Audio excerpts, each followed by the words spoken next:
muchísimas gracias por estar aquí con nosotros. Realmente es un gusto para nosotros tener esta audiencia en un miércoles por la tarde, por la noche.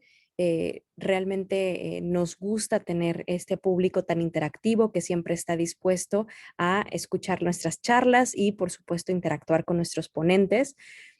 Hoy es la última charla que tendremos del mes de julio y no es menos importante que las demás porque estamos muy contentos de tener dentro de nuestro foro a dos grandes amigos, que en este caso uno es un docente de nuestro programa de maestría en Derecho con especialización en litigación oral, que es el abogado Adrián Martínez, a quien agradezco infinitamente como siempre su apoyo y el estar ahí siempre al llamado de nosotros, de California Western.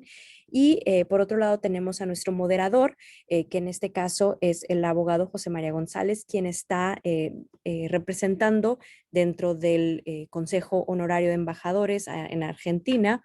Él es egresado de nuestro programa de maestría y como tal obtuvo el nombramiento de embajador, y él es fundador y director de Legalnea, Servicios Jurídicos.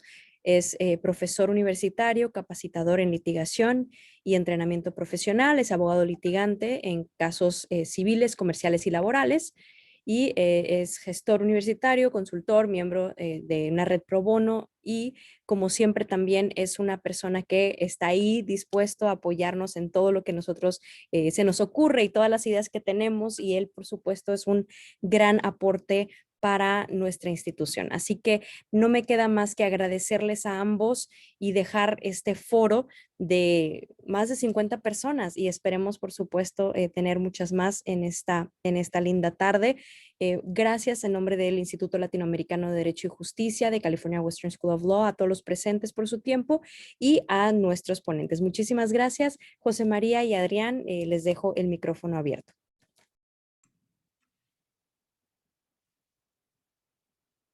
Está bloqueado tu micrófono, José María. Muy buenas tardes, noches a todos, de acuerdo a donde el giro de nuestro planeta hermoso nos depare el horario de hoy. Seguro estamos entre plena siesta en el oeste de América y casi noche acá hacia el este. Distintos climas, distintas expectativas, distintas realidades como para vivir esta hora de reflexión básicamente. Mi primer tarea obviamente es agradecer a California Western y en particular a Rubí por la deferencia de tenernos siempre presentes para sus actividades. La siguiente, compartir con ustedes a quien nos va a acompañar y el protagonista realmente de la tarde-noche de hoy, que es Adrián Martínez. Y en tercer lugar, vamos a fijar algunas pautas de cómo queremos realizar esta tarea. Entonces, ¿quién es Adrián? Adrián Martínez es un abogado que centra su práctica en la asesoría y la representación de clientes en asuntos litigiosos, incluyendo disputas de derecho familiar y de litigio civil, con un enfoque en litigios transfronterizos. En materia de controversias familiares, representa a clientes en demanda de divorcio, custodia, alimentos y ejecución de órdenes internacionales de custodia, divorcio, custodia de menores, también debido a su formación como abogado mexicano con licencia para practicar en México, representa a clientes en litigios relacionados con la ejecución de sentencias relacionadas con el régimen de separación de bienes, asesora y representa a clientes en conexión con asuntos complejos de selección de fueros y forum non-convenience, tanto en controversias familiares como civiles, en varios litigios transfronterizos e internacionales. Obtuvo para sus clientes demandados en California órdenes de sobreseimiento, suspensión del proceso judicial. Con frecuencia es consultado por abogados ubicados fuera de California, con respecto de temas jurisdiccionales que se presentan antes o durante los litigios. Fue contratado por oficinas gubernamentales federales como por abogados privados para fungir como perito experto en materia de derecho civil mexicano. Colabora con regularidad con abogados de otros estados y países en la preparación y desarrollo de litigios transfronterizos y con fueros múltiples. Desde 2008 es consultor legal para los consulados de México en San Diego y Caléxico, y antes de unirse a la firma de abogado Procopio, se desempeñó como funcionario consular en el Consulado de México en San Diego, estando a cargo de las áreas de derecho civil, migrantes, menores de edad y cartas rogatorias, y fundamentalmente también es un gran profesor y muy exigente profesor de Derecho Civil y Procesal Civil en la maestría. Y un apasionado de lo que hace, y lo van a ver cuando le toque exponer. La idea de la tarde de hoy es poder tener una mirada desde una perspectiva práctica de la experiencia de la oralidad en un sistema predominantemente adversarial como el de los Estados Unidos, que nos permita a los países de América Latina, que desde hace varias décadas nos venimos debatiendo en distintos modelos, en distintas reformas procesales, en distintos modelos de oralidad, y tratando de obtener una identidad, como en tantas otras cosas, tratando de obtener una identidad. Entonces, desde Argentina propusimos este debate con la idea de abrir la discusión, la reflexión hacia América Latina, y tomamos como referencia dos instrumentos muy recientes en Argentina que tienen que ver con, ustedes saben, los hermanos de los demás países de América Latina, que Argentina tiene un régimen federal, por lo tanto hay tantos códigos procesales como provincias o estados. En 2 provincias, en Corrientes, se ha aprobado un nuevo Código Procesal Civil, y es un placer que muchos de los compañeros de trabajo en esa tarea están hoy aquí presentes, donde hay un cambio en el paradigma de la oralidad hacia un sistema bastante más adversarial que el que venimos aplicando. Y en la provincia del Chaco, al lado nomás, para los amigos de toda América Latina, estamos todos al norte de la Argentina, se ha aprobado la primera ley de juicios por jurados, de juicios civiles por jurados, que se van a implementar seguramente en esta segunda parte del año en la provincia del Chaco, con un modelo realmente adversarial como corresponde a este tipo de procesos. Desde este punto de vista, la idea es poder compartir con Adrián no una conferencia, sino un conversatorio en el cual nosotros haremos algunas preguntas disparadoras y trataremos de recoger con dinamismo los aportes que nos hagan los asistentes en el foro, y a partir de ello generar una conversación, como dijimos, una conversación de una perspectiva eminentemente práctica, donde podamos, por razones organizativas, canalizarlos a partir de mi intervención a esas inquietudes o preguntas, y contar con la experiencia de Adrián, y llevarnos luego el tiempo para la reflexión y algunas conclusiones, y sobre todo para seguir aportando cada uno de nuestro lugar a las reformas que están en curso en América Latina. Así que agradecidos a todos los presentes. Los invitamos a que se sigan registrando en el chat para saber de dónde son, quiénes son, desde ese punto de vista, Adrián, si te parece, estamos en condiciones de empezar. Me parece sensacional. Bueno, como inicio, digamos, en esta discusión, o en estas distintas experiencias que estamos viviendo en América Latina en torno a modelos de oralidad un tanto inquisitivos, un tanto adversariales, en distintas intensidades, estos componentes, sería interesante contar con una breve descripción del estado, digamos, de cómo se vive la adversarialidad cotidianamente, normalmente en un proceso civil en los Estados Unidos. ¿Es planteamiento para mí? Sí, sí, sí. Sí.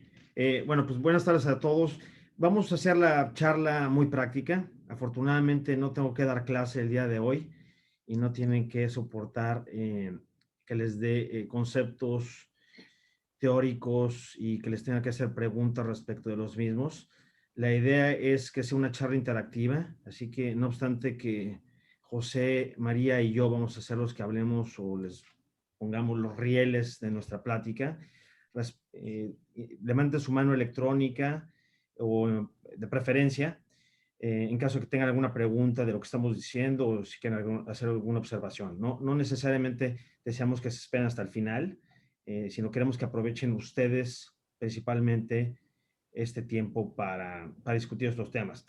Entonces, desde mi perspectiva, esta situación del régimen adversarial o el sistema adversarial en Estados Unidos, siendo que soy abogado mexicano, es donde estudié Derecho, donde estuve trabajando como pasante de Derecho y ejerciendo mi primer año como abogado.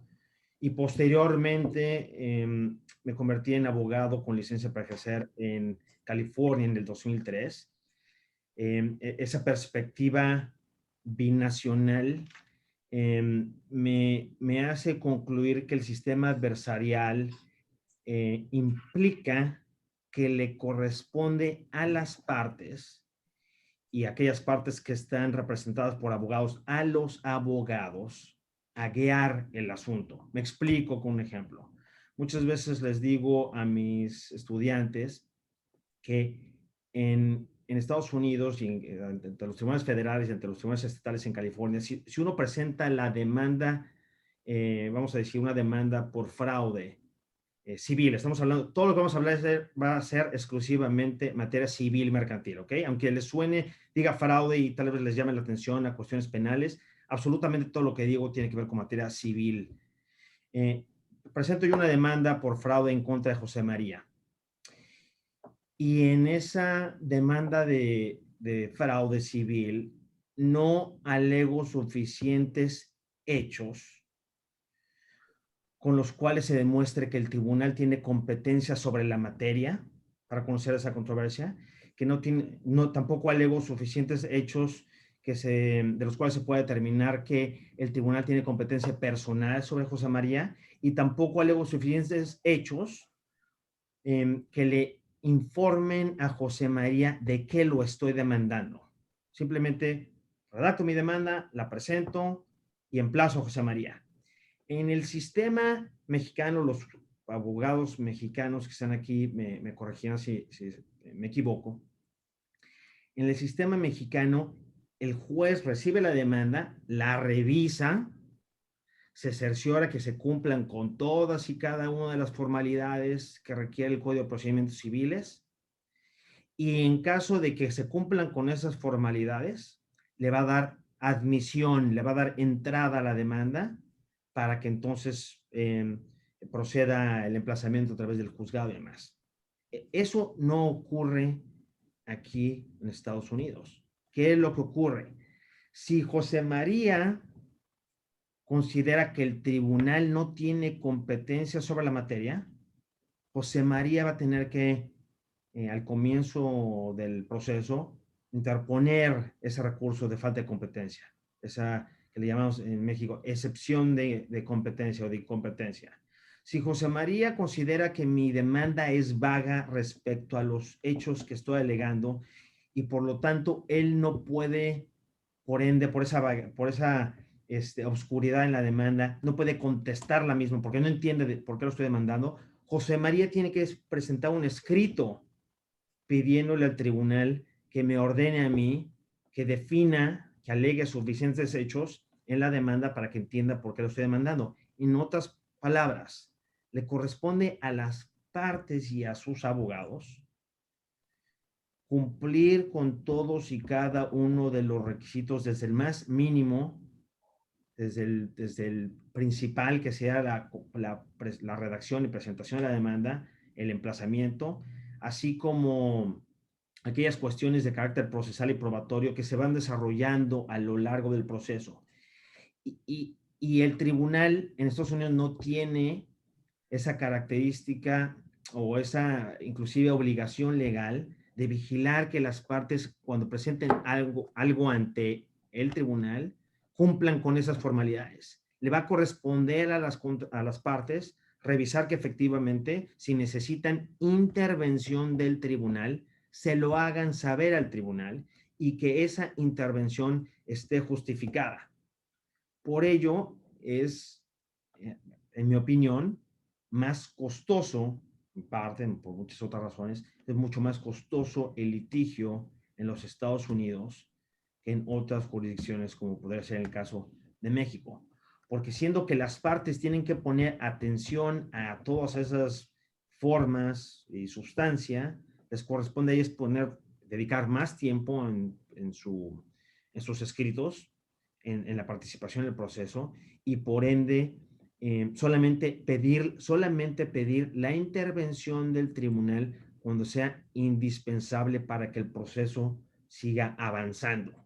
Entonces, yo lo pondría, digo, ojo, todos mis comentarios es un disclaimer, son de Adrián Martínez, no de la firma de la que soy socio, tampoco son de Cal Western, de donde soy profesor, son observaciones directamente, solamente de Adrián Martínez personales. Pero es una especie aquí en Estados Unidos, de que los tribunales traten a las partes y a los abogados, sobre todo, como adultos y no los lleven de la mano del proceso y les digan, ¿sabes qué? Te faltó incluir esta alegación en tu demanda. ¿Sabes qué? Efectivamente, la contraparte presentó la demanda ante el tribunal equivocado. Es dejar a las partes, la parte actora que decidió seleccionar, presentar la demanda en un determinado tribunal, que cumpla con todos sus requisitos y dejarle también a la parte demandada que si la demanda se presentó ante un tribunal equivocado, o que no tiene competencia sobre la materia, o que no tenga competencias sobre las partes, que si la parte demandada decide contestar la demanda y seguir el proceso, no obstante esas deficiencias procesales, que el proceso se siga. Entonces, le queda una mayor obligación a los litigantes el asegurarse de cuestiones sustantivas importantes como formales procesales. Bien, y Adrián, avanzando en el proceso, hasta ahora tu referencia hace a la etapa introductoria o postulatoria, ¿no es cierto?, demanda, contestación. La realidad nos suena de alguna manera bastante parecida, salvo algunas intervenciones que pudiera en nuestro sistema el juez decretar una incompetencia de oficio o algún tipo de medida de ese tipo. Avanzando un poquito más en un proceso civil, el rol del juez, por ejemplo, en la etapa de selección y de producción de las pruebas o descubrimiento de las pruebas, porque me parece a mí que una de las cuestiones que genera cierta tensión, a verse cierta resistencia a establecer algunos cambios, es que pueda pensarse probablemente en nuestro sistema que pasar hacia sistemas un poco más adversariales, nunca adversariales puros, pueda significar un desbalanceo de poderes o de facultades entre los jueces y las partes. ¿Cómo se vive eso en un proceso civil y comercial en las etapas posteriores a la postulación? Sí, lo voy a definir con base a sanciones. Muchas veces les comento a los estudiantes, no es que los abogados en Estados Unidos seamos mejor portados o cumplamos con la ley más apegado a la ley, sino le tememos a las sanciones de carácter económica, sanciones de carácter procesal que impactan a nuestros clientes, pero también sanciones de carácter profesional, como sería una notificación a la barra de abogados en donde estamos registrados para ejercer como abogados, a la barra de abogados de California, en el caso de que los abogados realicemos alguna conducta que el tribunal considere que no es ética. Me explico. A nivel federal existe la regla 11 en el Código Federal de Procedimientos Civiles, le llaman el Federal Rules of Civil Procedure. Y esa regla 11 es una especie de advertencia hasta cierto punto para las partes y para los abogados de que cualquier escrito que se presente ante el tribunal debe estar justificado conforme a los hechos, justificados conforme al derecho y no debe tener un fin dilatorio. Obviamente, de esos tres aspectos que les estoy diciendo, el más ambiguo es el tercero, que no tenga el presentado escrito no tenga un fin dilatorio o inapropiado.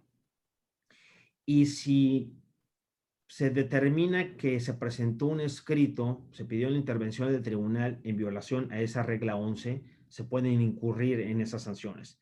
Por lo tanto, específicamente en la etapa probatoria, presento la demanda, vamos a utilizar mi ejemplo del principio durante esta charla. Presento mi demanda en contra de José María por fraude e incumplimiento de contrato. Él contesta la demanda, se lleva a cabo la audiencia inicial, en la cual el tribunal nos dice, ok, ¿de qué trata el caso? Se abre la etapa probatoria, les voy a permitir a las partes que desahoguen pruebas, perdón, que intercambien y obtengan pruebas en un periodo de 12 meses por la complejidad del asunto. Y en esa etapa probatoria yo le pido a José María que me entregue copia de todas las comunicaciones que ha tenido él con tercero en relación con Te corto un segundo para pedirte si podés aclarar o desarrollar un poquito para que todos podamos comprender a qué referís cuando hablas de intercambiar pruebas. Ok, sí. Ok, tenemos, No, tenemos en Estados Unidos lo que se conoce como la etapa de discovery, la etapa probatoria. Entonces, a diferencia, ya no voy a repetir México, pero cuando estoy comparando el sistema americano con otro sistema, que es el otro que conozco, es el mexicano. Pero a diferencia de lo que ocurre en otros sistemas, en Estados Unidos, cuando presenta la demanda, no tiene la parte actora ni la parte demandada al contestarla ofrecer pruebas. Solamente tiene que hacer alegaciones de hecho. No tenemos que presentar ni relacionar pruebas que corroboran los hechos que estamos alegando en la demanda o en la contestación a la demanda o en la contrademanda. El momento para que las partes intercambien y obtengan pruebas entre ellas o por parte de terceros es en la etapa de discovery, en la etapa probatoria. Y a nivel federal, esa etapa comienza después de que las partes, al haber presentado la demanda, emplazado, contestado, van a una audiencia, le dicen al juez de qué va a tratar el asunto, en qué consiste la demanda, cuáles son las partes involucradas, qué posibilidades hay de llegar a un convenio inicial, la complejidad del asunto, y el tribunal en esa audiencia inicial les dice a las partes, ok, a partir de ahora voy a señalar fechas límites para que ocurran diversas cuestiones procesales, entre ellas una etapa probatoria, la etapa de discovery, y se abre la etapa probatoria. Esa etapa probatoria ocurre fuera de la vigilancia del tribunal, ¿ok? Voy a tratar de explicarme y deténme, José María o cualquiera de ustedes, si necesito ampliar en mi explicación. ¿A qué me refiero que ocurre fuera de la vigilancia del tribunal esa etapa probatoria? Que una vez que se abre la etapa probatoria, las partes directamente se envían requerimientos para obtener pruebas de la otra. La parte actora le envía a la parte demandada requerimientos para inspeccionar cosas o documentos, interrogatorios, solicitud de admisión de hechos, solicitud de reconocimiento de documentos, de firmas y demás, la toma de deposiciones, que eso es la toma del testimonio de manera oral, fuera de juicio, y todos esos intercambios probatorios no se envían a través del tribunal. Si José y yo tenemos cada uno de nuestros abogados, mi abogado le va a enviar a José María diciéndole, ¿sabes qué? Entrégame todas estas comunicaciones que has tenido con terceros. Y el abogado José le va a enviar a mi abogado, ¿sabes qué? Te aviso que quiero tomarle la deposición a Adrián en tal fecha en mi oficina. Y todos esos intercambios, el tribunal no sabe que está ocurriendo todo ese intercambio probatorio. ¿No? El único momento en el que el tribunal se involucra en ese intercambio probatorio es cuando las partes le solicitan al tribunal que intervenga. ¿Y por qué le pedirían las partes? Y esto tiene que ver nuevamente con el tema del sistema adversarial. ¿Por qué le pedirían las partes al tribunal que intervenga? Porque vamos a pensar que yo le envío un requerimiento de documentos, de que me entregue todas estas comunicaciones José María, y en respuesta a mi solicitud, José María hace valer cientos de objeciones, las cuales yo creo que no tienen ninguna justificación legal.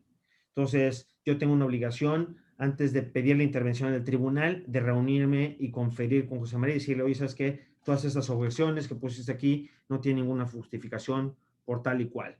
Y si José María y yo no llegamos a un acuerdo, y José María dice, pues tú dirás que no son válidas, pero yo digo que sí lo son, entonces, para yo obtener esas pruebas de José María en vez de objeciones, presentaría un escrito ante el tribunal diciendo al tribunal, envié esta solicitud de pruebas a José María, me contestó con esas objeciones, le pedí que nos reuniéramos, nos reunimos, intercambiamos nuestras percepciones de estas pruebas y estas objeciones e insiste José María en no entregármelas y por lo tanto te pido tribunal que ahora tú le ordenes a José María a que retire sus objeciones y me entregue la información que le solicité.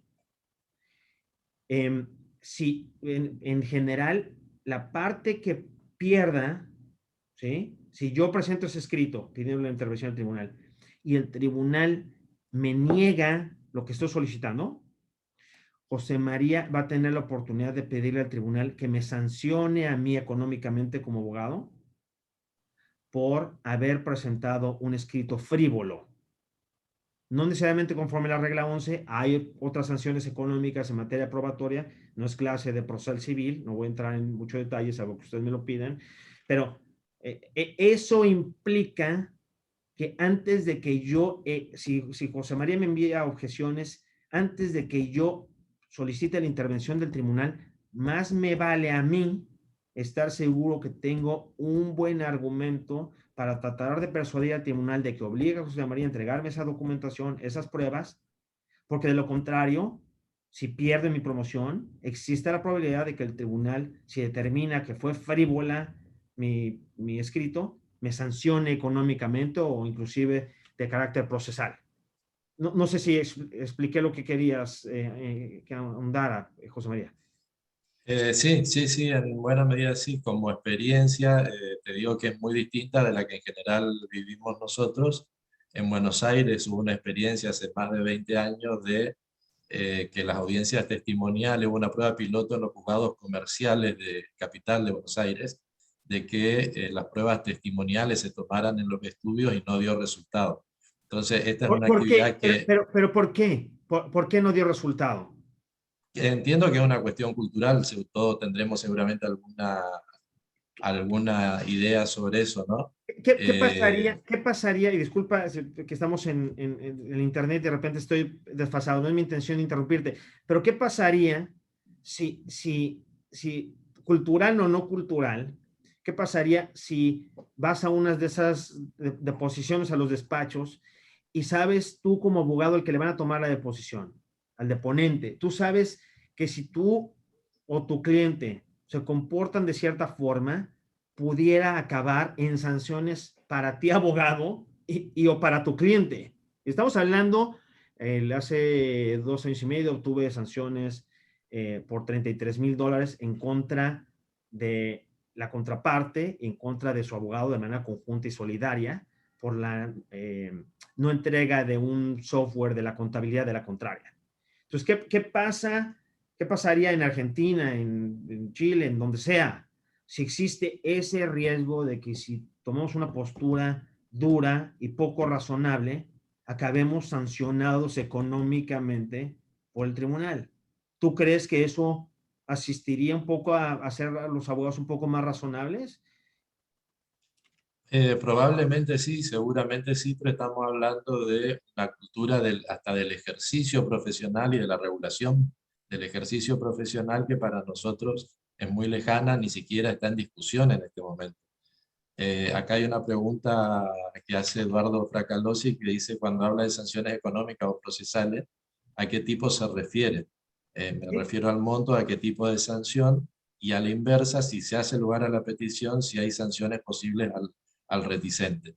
Excelente Y pregunta. después, más allá de tu reflexión, me gustaría que avancemos ya a la etapa de actuación ante el tribunal y la oralidad ante el tribunal, que es la experiencia que tenemos más cercana a nosotros, por ejemplo, con el juicio por jurados en Chaco, o ya tienen en Ecuador, por ejemplo, con los alegatos de apertura orales, que vamos a tener en Corrientes con el nuevo código también, y si podemos pasar a la actuación oral ante el tribunal.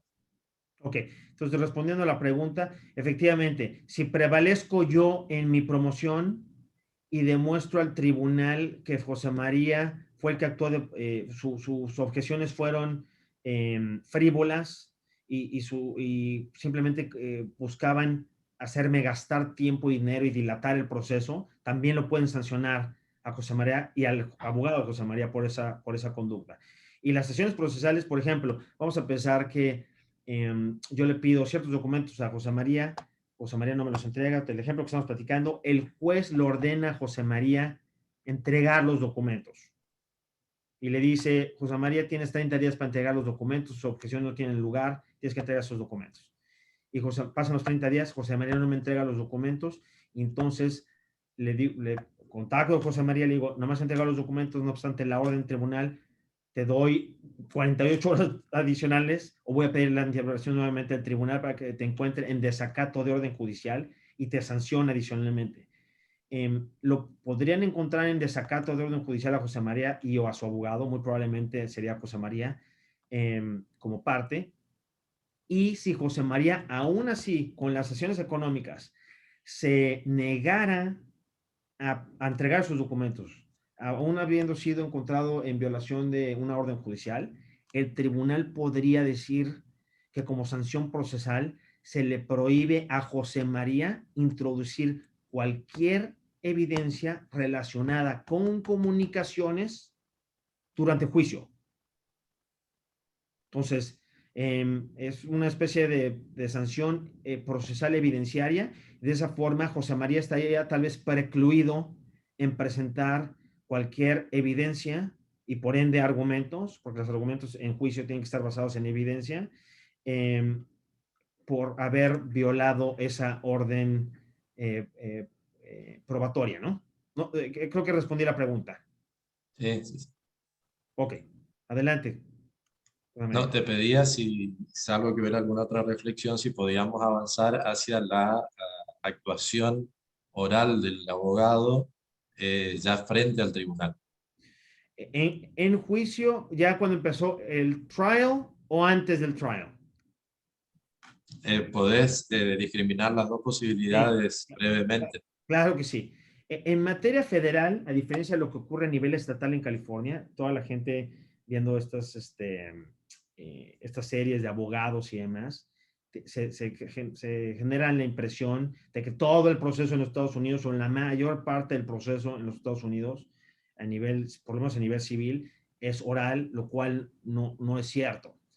A nivel federal, en materia civil, las partes no tienen derecho a comparecer oralmente frente al juez para presentar argumentos en apoyo o en oposición a una promoción. Entonces, en el ejemplo que hemos estado platicando de la promoción que presenté en contra de José María y demás, el tribunal podría recibir mi escrito, la oposición de José María, mi réplica, todo eso por escrito, y el tribunal tiene la discreción de decir, es que con los documentos que me han presentado, los argumentos por escrito es suficiente, yo no necesito argumentos orales. O el tribunal puede ejercitar su discreción y decir, ¿saben qué? Sí voy a necesitar argumentos orales y nos vemos en tal fecha para la audiencia para escuchar argumentos orales respecto del escrito que esté en disputa, la situación que esté en disputa. Y todo esto es previo a juicio. Y cuando hablo previo a juicio me refiero juicio, el concepto de juicio que estoy hablando es el trial, que es desde la selección del jurado hasta que hay un veredicto. Estoy hablando antes de la selección del jurado. Y lo que ocurre en esas audiencias, tanto a nivel federal como estatal, es que son relativamente cortas. Los tribunales no te dan, los jueces en general no te dan oportunidad de que vayas a repetir todo lo que pusiste por escrito, pero ahora oralmente. Te dan, normalmente empieza la audiencia, se hacen la comparecencia a los abogados, José María González por parte del demandado, Adrián Martínez por parte del actor, Y el juez va a decir, ok, veo que Adrián Martínez presentaste una promoción pidiéndole a José María esto. ¿Cuál es tu posición, Adrián Martínez?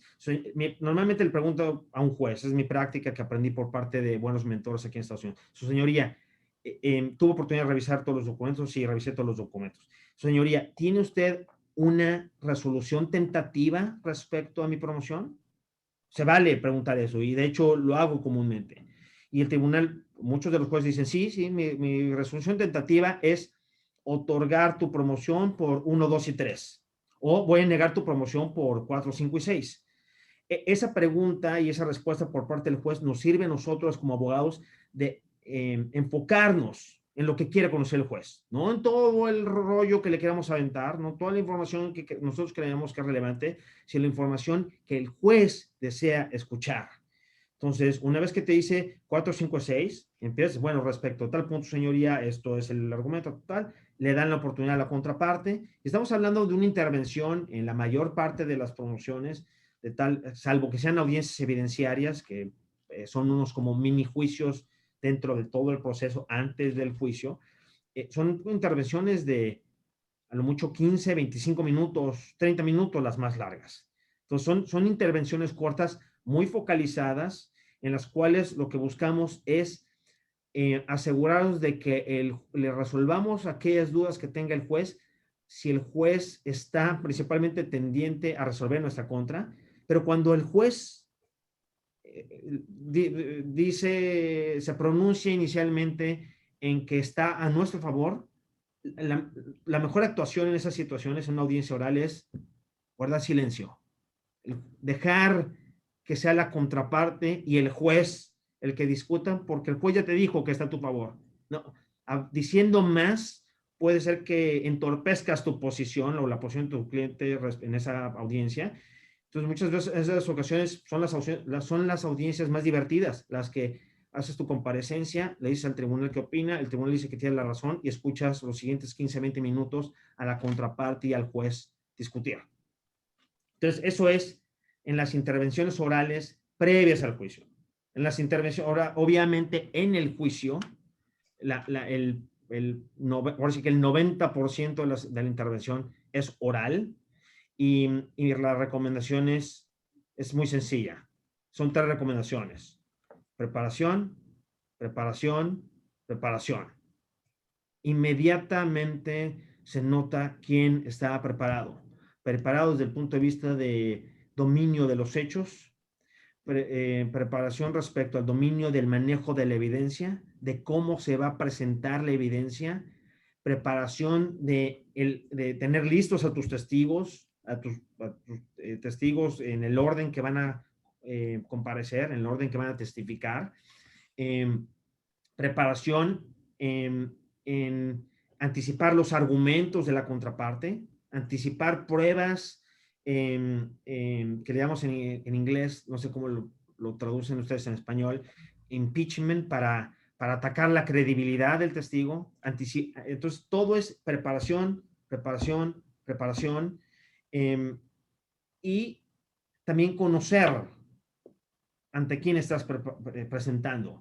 Y ahorita les voy a dar un par de anécdotas y demás, pero no vas a tener la misma presentación, creo yo, por lo menos yo no la tengo, la misma presentación ante un jurado en San Diego, California, que ante un jurado en Los Ángeles, que ante un jurado en Houston, que ante un jurado en Illinois, porque la comunidad de cada uno de esos lugares y la composición, por ende, del jurado va a ser distinta. Las idiosincrasias, los prejuicios que tiene la comunidad respecto a ciertas conductas, respecto a ciertas situaciones que afectan a la comunidad son distintas. Entonces, si vas a ir a una audiencia, tal vez a un juicio en Los Ángeles, tal vez inclusive la forma en la que te vistes y te conduces es un poco distinta a la que lo haces ante un jurado en San Diego o un jurado en Orange County, que tal vez es un poco más, por decirlo así, conservador. Entonces tienes que prepararte nuevamente en conocer tu audiencia. Y la única forma de de mejorar, yo creo que en todo en la vida es repitiéndolo, preparándote y repitiéndolo. Y digo, no sé si me estoy adelantando, pero una de las cosas más útiles que a mí ha servido después de llevar un juicio ante jurado es entrevistar al jurado después del juicio. ¿Ya? Solamente los puedes entrevistar después del juicio y preguntarles, oye, ¿qué te pareció mi presentación? Oye, ¿qué testigo fue el que más se te hizo convincente? ¿Te persuadió de mejor manera y demás? Y todas esas observaciones que te hace el jurado te son útiles, ya no necesariamente para ese juicio, pero sí para el que sigue y que esperamos que sigan muchos después de ese, ¿no? Entonces, me detengo ahí, te dejo que me vuelvas a encarrilar a lo que quieres que discutamos. Sí, no, vamos, naturalmente vamos siguiendo una especie de orden, pues lo que seguiría, digamos, dentro del tiempo que pretendemos que dure esta actividad, no extendernos más allá de las 4 en California, 8 en Argentina, más allá de 1 hora en total. Creo que fuimos transitando, digamos, el proceso y ahora tocaste el tema del el juicio civil por jurados, que es una de los temas que nos convocaba esta noche, frente a lo que comentaba inicialmente de la implementación en la próxima, en la provincia del Chaco.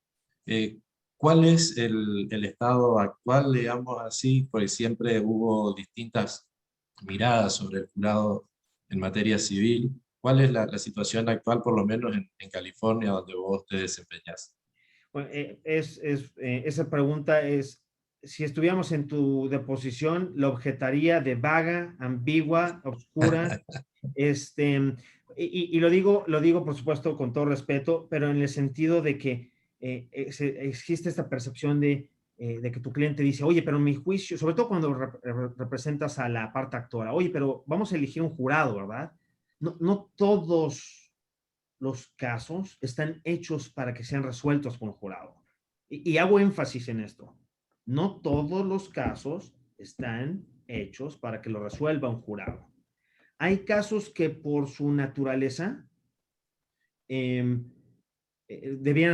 mejor que lo resuelva un jurado. Un ejemplo que es extremadamente común, los casos de lesiones. Es muy común que la parte actora, vamos a pensar que Armando Bispo me atropella y José María me representa en una demanda por lesiones en contra de Armando.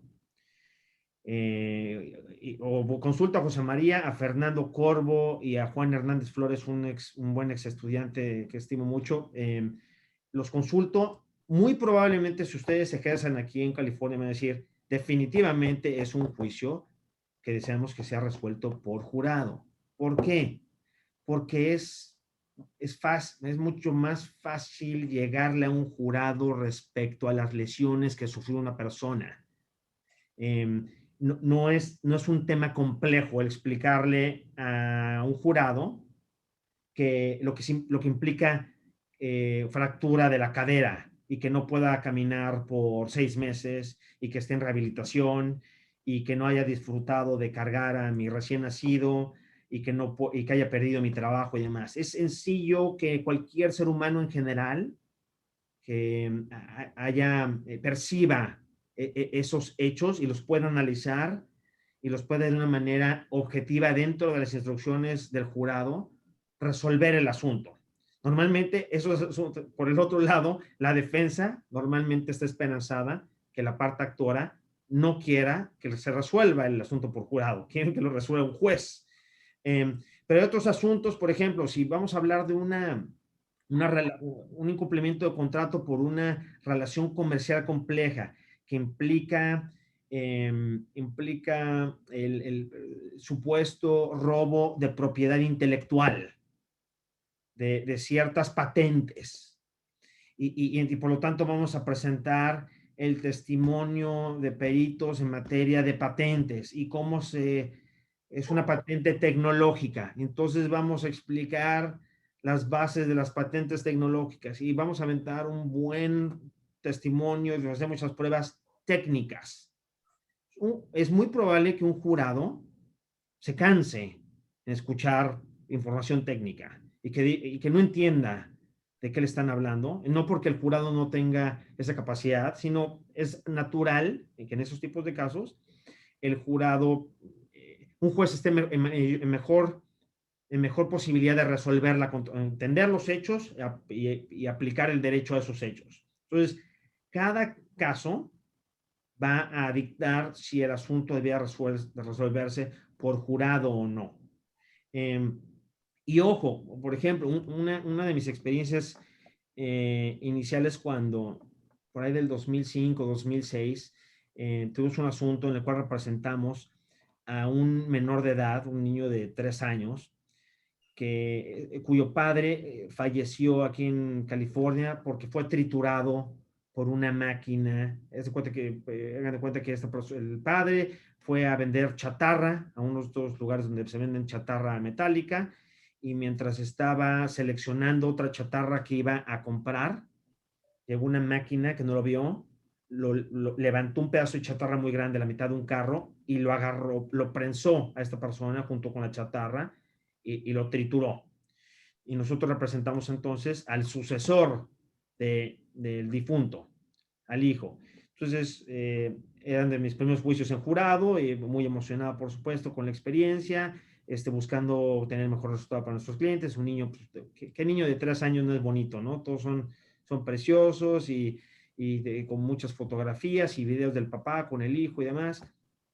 Y por supuesto, la contraparte no quería jurado. En Estados Unidos, a nivel federal y también en California, con que una de las partes elija que el asunto se resuelva por jurado, se debe resolver por jurado. Nosotros hicimos eso. E inclusive, en las vísperas de juicio, estuvimos litigando el asunto por 2 años, y en las vísperas de juicio, la contraparte estipuló responsabilidad. Durante 2 años estuvimos litigando responsabilidad de daños. Pero en las vísperas de juicio, la contraparte dijo: voy a estipular que soy responsable. Entonces, el juicio se convirtió exclusivamente en cuestión de daños.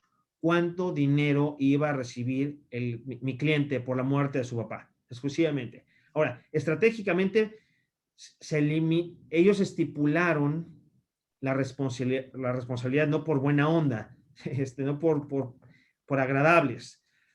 Al estipular que ya no existe, que ellos sean responsables, se volvía irrelevante y por ende inadmisible hechos y evidencia relacionado con las lesiones que sufrió mi cliente, o el momento en que lo trituró, las fotos, los videos, las pruebas que hicimos de cómo falleció el papá de mi cliente. Entonces, el jurado no tuvo oportunidad de ver todas esas fotografías y no tuvo oportunidad de contagiarse en la posición de ellos y la posición mía de informarse de qué fue lo que ocurrió en el accidente. Solamente estábamos hablando de dinero, de la relación de mi cliente con su papá y dinero. Bueno, para no hacer el cuento más largo, hubo un veredicto, y el veredicto fue relativamente poco, por lo menos en nuestra opinión, un poco más de $1 millón. Y entrevistamos al jurado.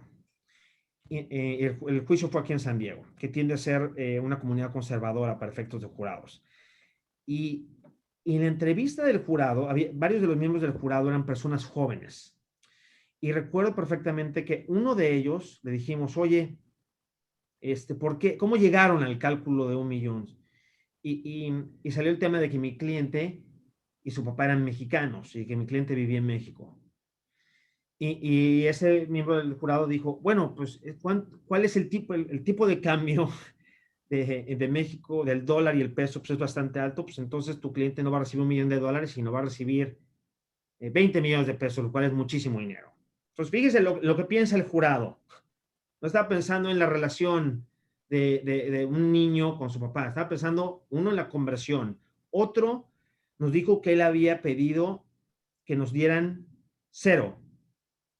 Y lo que nos dijo es que él había pedido que nos dieran 0 de daños porque a él lo crió su abuela. Y él había crecido muy bien con su abuela y sin sus papás. Y entonces, en sí, el niño no había perdido en sí mucho por perder a su padre. Todavía tenía a su mamá, no perdía mucho por perder a su padre. Entonces, lo que les estoy tratando de transmitir es que no la percepción de que los juicios con jurados siempre es lo justo y las personas, los miembros de nuestra comunidad son muy sabias y siempre van a resolver a favor de la justicia y van a ser equitativos y demás, no necesariamente ocurre en todos los casos. Depende del caso, depende del lugar, depende de la presentación del caso y depende de la composición del jurado.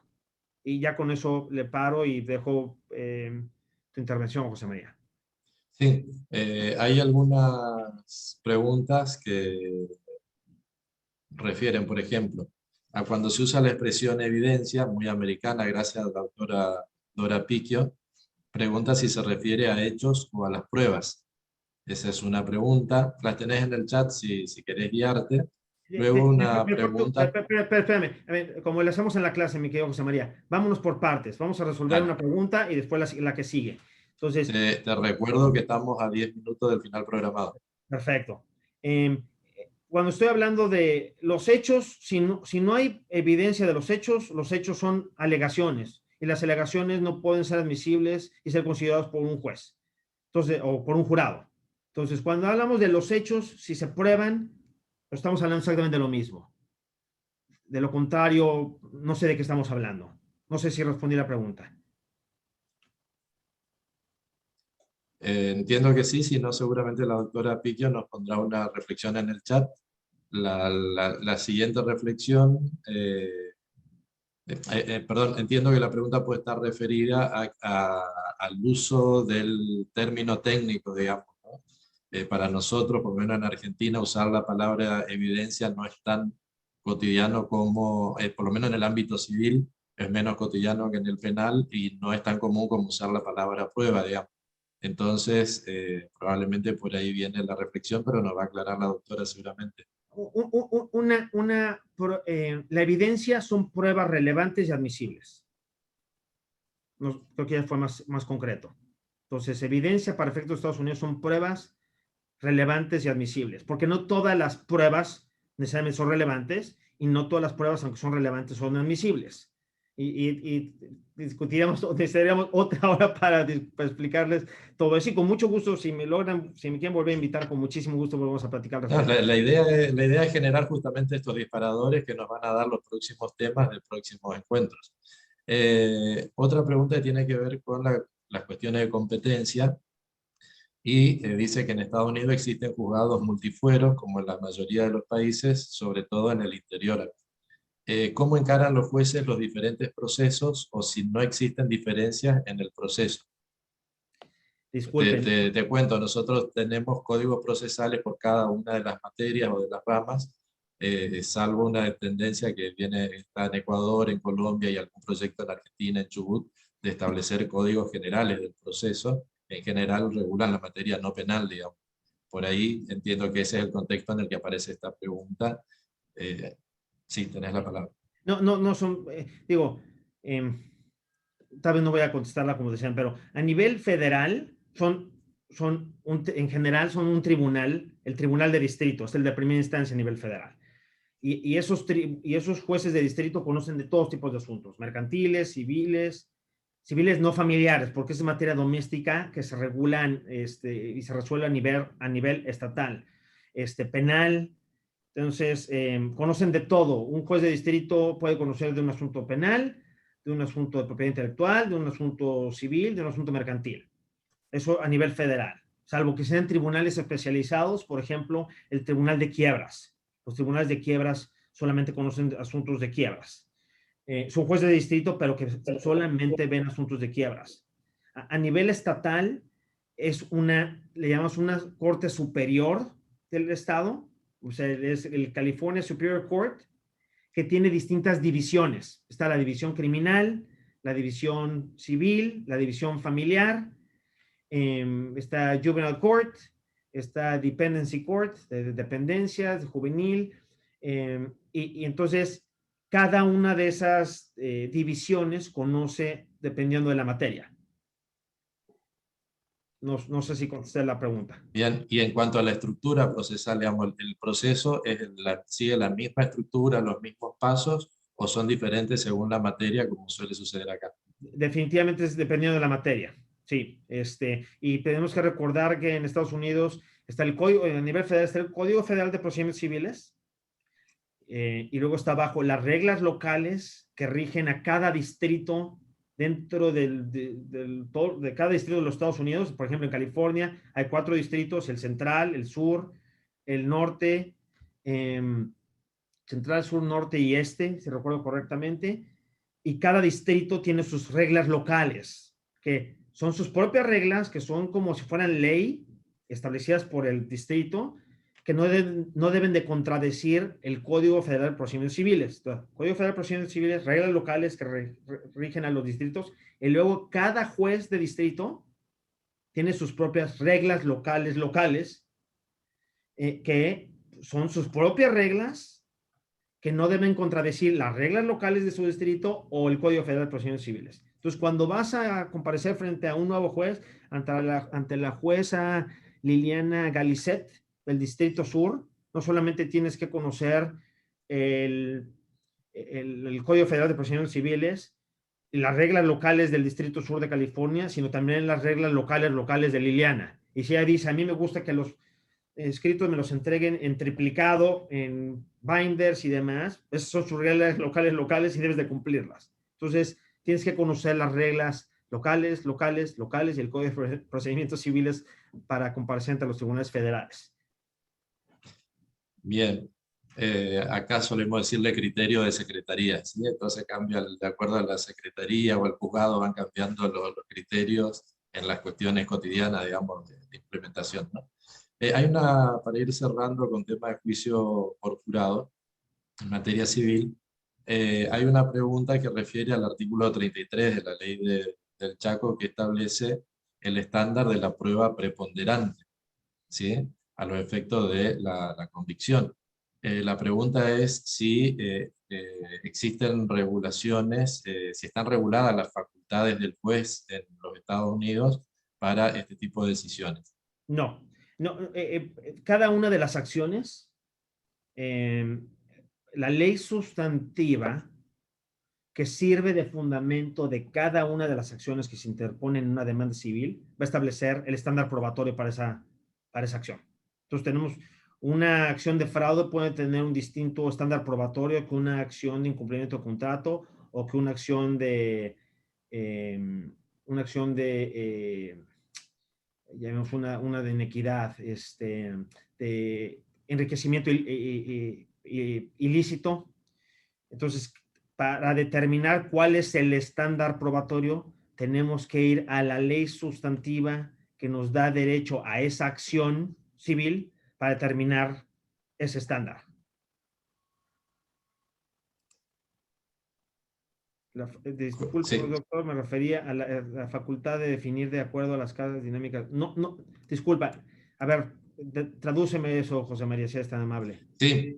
En materia probatoria hay un principio tradicional, que es el que alega debe probar, pero en los últimos años, si cada uno que realiza una alegación, que presenta un hecho, debe comprobarlo, o tiene la carga de la prueba, pero en los últimos años se desarrolló y se impuso legislativamente lo que se llama la teoría de la carga dinámica de la prueba, que obliga o que establece la carga de la prueba a quien está en mejores condiciones de hacerlo, digamos, ¿no? Todo a partir de un caso inicial, digamos, donde se planteaba que no podía, por ejemplo, la víctima de una mala praxis en una intervención quirúrgica probar la mala praxis durante la intervención, sino que correspondía a la otra parte probar la buena práctica en todo caso. Sí. A partir de ahí se generó este criterio.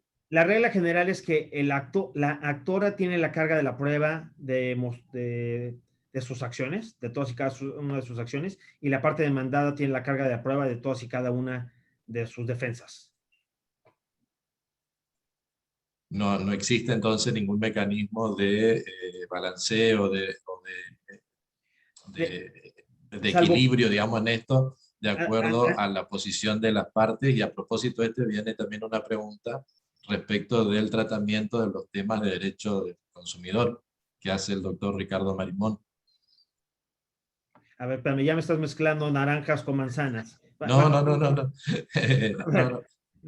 ver, vamos a acabar el primer tema. La Dale, primera dale. pregunta que estamos terminando.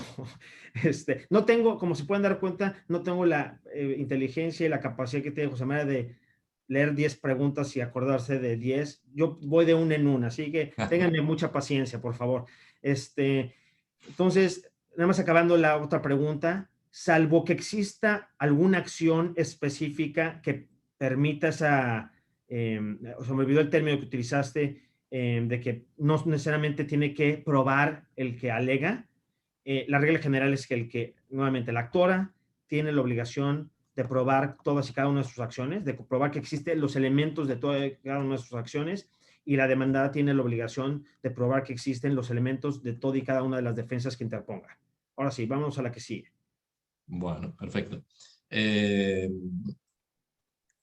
La pregunta concreta es respecto a la celeridad en el tratamiento judicial de los temas del consumidor, en los casos de defensa de consumidores, de usuarios. Voy a asumir, corríjame si asumo incorrectamente, voy a asumir que la pregunta es si las demandas del consumidor se escuchan antes que las otras demandas. ¿Esa es la pregunta? No sé si se escuchan antes, si tienen un tiempo de resolución diferente por algún tipo de regulación específica. Bueno, no, cada distrito, bueno, vamos por partes. A nivel estatal en California, en materia civil mercantil, la controversia debe de resolverse dentro de los 5 años siguientes a la presentación de la demanda presentada por la actora. Entonces, la actora tiene la obligación procesal de que dentro de los 5 años posteriores a la fecha en la que presentó la demanda, haya una resolución. Si no, la parte demandada puede pedir que se deseche la demanda. ¿Ok? Se puede estipular la ampliación de ese plazo procesal. Plazo. ¿Ok? Habría que ver qué acción de consumidor. Hay miles de acciones de consumidor. Entonces, para determinar cuál es el tiempo de la prescripción, uno, de la acción en sí, y dos, si existen reglas especiales para que se resuelva la demanda respecto a esa acción de consumidor. Pero si lo quieren ver así, en California, 5 años tiene la parte actora para resolver la controversia. A nivel federal, no existe el mismo límite de tiempo para resolver la controversia, pero en la práctica, salvo asuntos muy complejos y muy, muy complejos, los tribunales federales actúan con mucho mayor celeridad. Y estamos hablando de que una controversia se puede tardar 3 años ante un tribunal estatal en California, ante un tribunal federal en California. Esa controversia se va a resolver en 1 año y medio, 2 años. No es porque sea mejor o peor unos que otros, pero son mucho más rígidos y estrictos los tribunales federales que los estatales en general, en todo el proceso. Ok. Acá hay una pregunta interesante para ir cerrando. La pregunta refiere a si participaste en demandas colectivas o en acciones de clase. Y de paso te comento que justamente este tipo de procesos está previsto su resolución a través del juicio por los jurados en la provincia del Chaco. ¿Cuál es la experiencia? ¿Cuál es tu experiencia y cuál es la regulación de este tipo de procesos? Sí, yo en lo personal no. He visto asuntos de demandas colectivas, que aquí les llamamos class actions. La firma de la cual soy socio, somos poco menos de 200 abogados. Tenemos un área, varios abogados que se especializan principalmente en la defensa de demandas colectivas.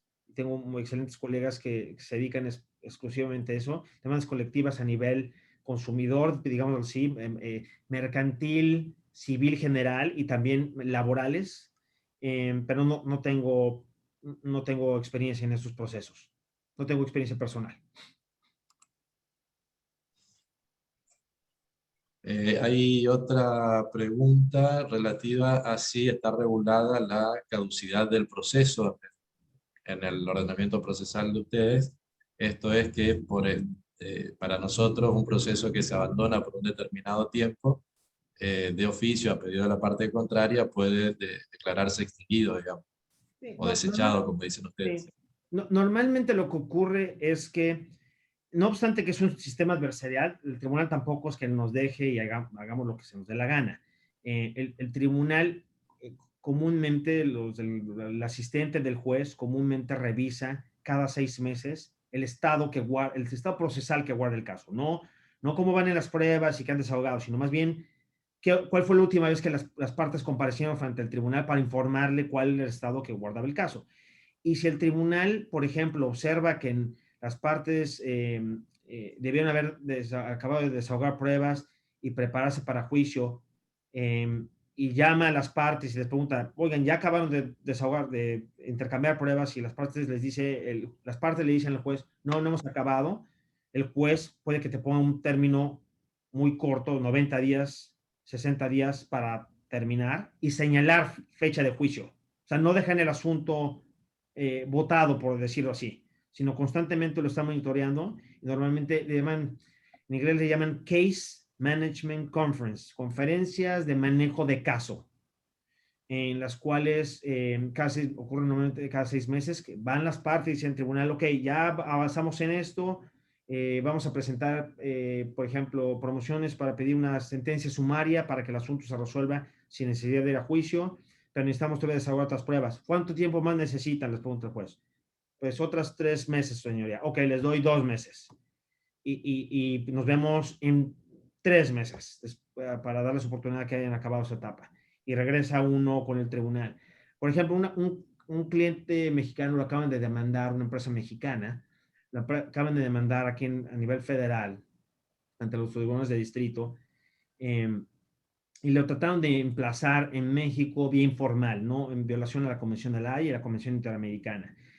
Y, la demandante, la actora, no le ha dado seguimiento al emplazamiento. Se ve que el tribunal revisó el expediente y envió una notificación a la parte actora. ¿Cómo sé yo todo esto? Porque el acceso a los expedientes es gratuito. Perdón, no es gratuito necesariamente. Es público. Público. Tiene un cierto costo. Entonces yo he estado monitoreando el expediente, no obstante que no hemos comparecido.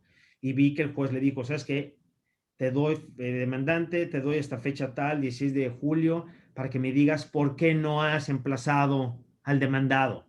Y si no justificas por qué no lo has emplazado, voy a desechar la demanda.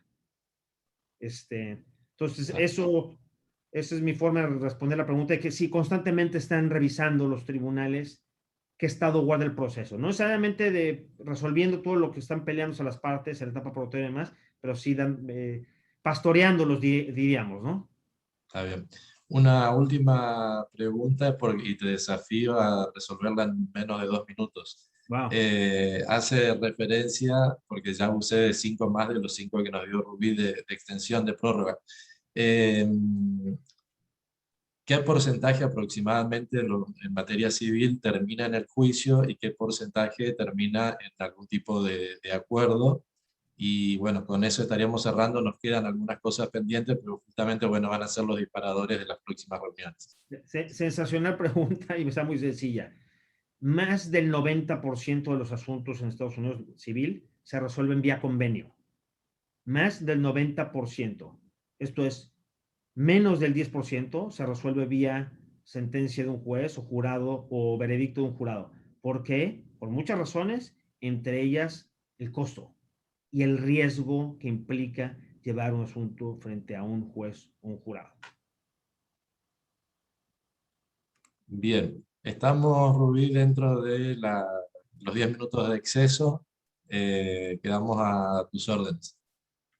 Muchísimas gracias a los dos. Ha sido muy interesante escucharles. Agradezco, por supuesto, a la audiencia que está por aquí, a nuestros egresados de la maestría que están siempre al pendiente de los eventos que hacemos. Muchas gracias, Juan, y bueno, a muchos otros que veo por aquí, muy amables, Eric, nuestros embajadores también. Patricia, Héctor Tijerina, muchísimas gracias y un abrazo muy grande a la distancia. Como siempre, es un honor para el Instituto Latinoamericano de Derecho y Justicia contar con profesores como Adrián Martínez y por supuesto tenerlo en este tipo de foros. Y como bien dice José María, no va a ser el único. Tenemos realmente mucho interés de empezar a promover más este tipo de eventos en materia civil, porque entendemos la importancia y la relevancia que está teniendo en América Latina este tipo de ahora ya de juicio oral. Así que estarán viendo también por parte del instituto un poco más a futuro más cursos al respecto y más charlas como esta. No me queda más que una vez más agradecerles y por supuesto invitarlos a que quienes estén más interesados en conocer cómo trabaja la maestría, en tener al profesor Martínez como profesor durante un año y al quien guste tener esta experiencia del programa de maestría, estamos a sus órdenes. Todos creo que ya tienen mi correo electrónico, que es de donde hice llegar la liga, pero estamos a una semana de concluir con este periodo de inscripción porque empezamos clases en agosto. El 13 de agosto estamos iniciando la 8ª generación, así que quienes estuvieran interesados, este es el momento, esta es la última semana que aceptamos documentación. El maestro Martínez está poniendo ahí su correo electrónico y con muchísimo gusto se los agrego también el mío. Como lo dije antes, estamos grabando esta sesión y será subida a nuestro canal de YouTube para que todos puedan tener acceso a ella a futuro. No es inmediato, pero en cuanto esté procesado el video, lo subiremos con muchísimo gusto. Estoy en este momento también Bueno, ahí. Ahí está. Creo que ya se nos acabó inclusive el tiempo para Ahí Carlos. estoy.